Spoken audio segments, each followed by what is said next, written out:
Olá, trilheiros! Hoje nós estamos aqui para estudar o informativo 1010 do STF, começando por esse julgado de direito administrativo, no qual a Suprema Corte analisou a constitucionalidade da norma que estabelece dispensa de licitação para a contratação do Serviço Federal de Processamento de Dados, também conhecido como SERPRO, pela União para a prestação de serviços de tecnologia da informação considerados estratégicos.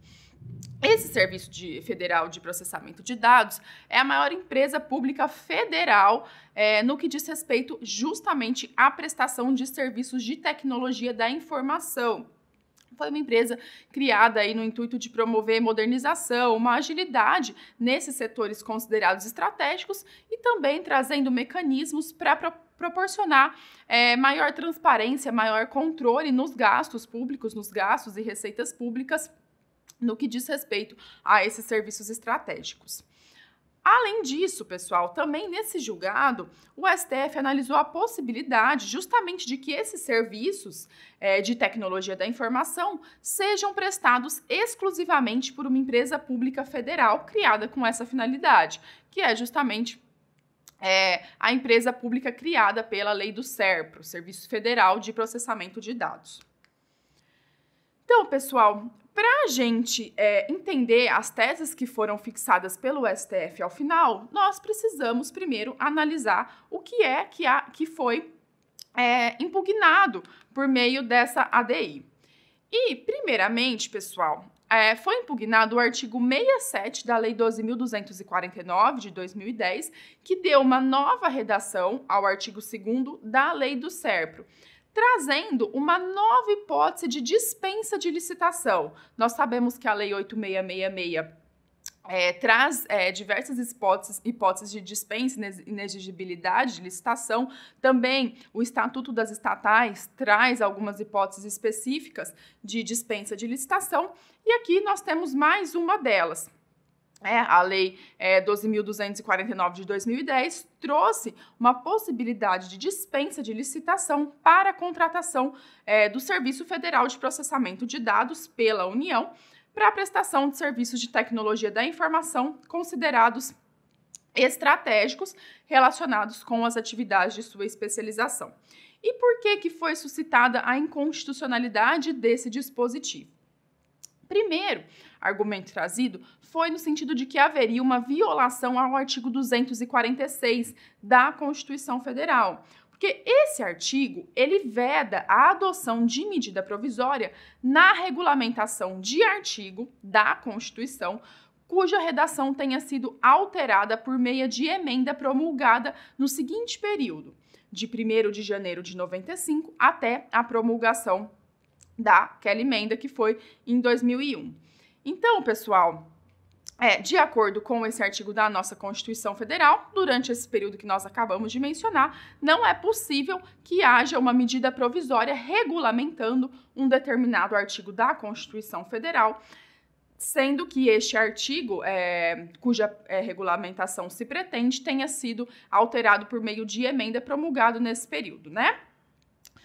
E o que ocorre é que o artigo que eu mencionei a vocês, que trouxe uma nova possibilidade de dispensa de licitação, que é justamente a norma impugnada, ele foi editado com fundamento no artigo 22, inciso 27 da Constituição Federal, que prevê a competência privativa da União no que diz respeito às normas para contratos e licitações em gerais, normas gerais para contratos e licitações. Então, com base neste artigo, a União trouxe uma nova possibilidade de dispensa de licitação.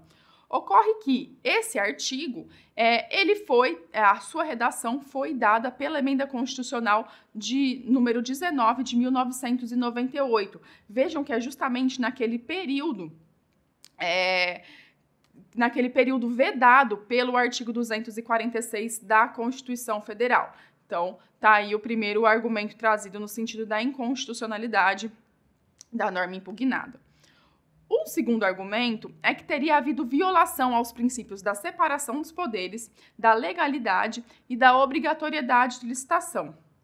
Por quê? A norma ela traz uma nova possibilidade de dispensa de licitação para a prestação de serviços de tecnologia da informação considerados estratégicos. E quem vai definir o que são esses serviços considerados estratégicos é o ministro da Economia, por meio de um ato normativo, obviamente, né, um ato normativo aí não considerado lei em sentido formal, então, nesse sentido, estaria sendo ferido o princípio da legalidade e também a separação de poderes, porque, afinal, seria o poder executivo trazendo uma regulamentação a uma matéria que, a priori, deveria ser regulamentada pelo poder legislativo.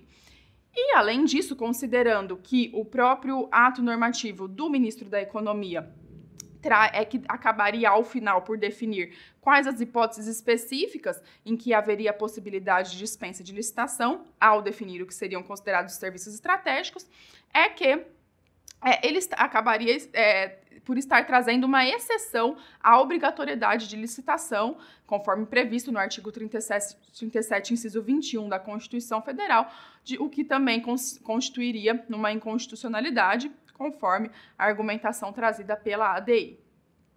E, por fim, também suscitou-se uma ofensa ao direito de livre exercício da atividade econômica e ao direito fundamental à livre iniciativa, uma vez que a lei ela prevê a prestação exclusiva dos serviços de tecnologia da informação aos setores estratégicos por empresa pública federal criada com essa finalidade.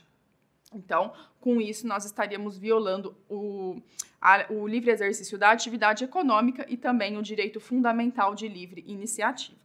E vejamos, então, se o STF entendeu pela procedência desses argumentos ou não. E, bom, pessoal, o STF entendeu que não é inconstitucional essa norma impugnada. Então, vejam lá, ele fixou basicamente duas teses. A primeira, no sentido de que é, sim, perfeitamente possível, é constitucional, o dispositivo de lei que dispensa a licitação para permitir a contratação direta do Serviço Federal de Processamento de Dados pela União para a prestação de serviços de tecnologia da informação considerados estratégicos, o que vai ser especificado em atos de ministros de Estado no âmbito do respectivo ministério. Além disso, né, no âmbito da União, pelo Ministério da Economia, antigo Ministério da Fazenda Pública. Além disso, pessoal, há um evidente interesse público que justifica que esses serviços eles sejam prestados com exclusividade por uma empresa pública federal criada para esse fim, como é o caso do SERPRO. Portanto, não haveria aqui uma ofensa à livre iniciativa, ao livre exercício da atividade econômica. E vamos compreender um pouquinho os argumentos considerados pelo STF para chegar a essas conclusões. Primeiro, ele diz que não houve uma ofensa ao artigo 246 da Constituição Federal. Por quê?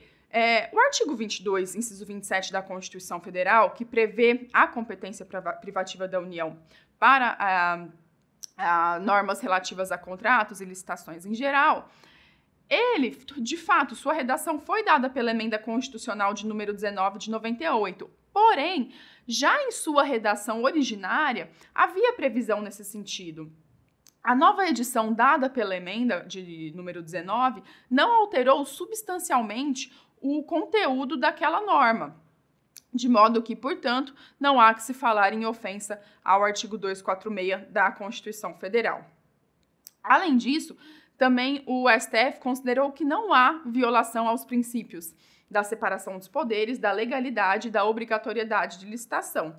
Isso porque a própria Constituição Federal ela permite que se extraia de seu texto interpretação no sentido de que razões econômicas e políticas podem sim legitimar restrições à regra geral de licitações. Então, nesse sentido, a exceção trazida pela norma impugnada, ela é perfeitamente possível, não havendo que se falar em ofensa a esses princípios que eu acabei de mencionar. Até mesmo porque esses princípios, em especial o princípio da separação dos poderes, eles não vedam a delegação de funções normativas a entes de feição administrativa.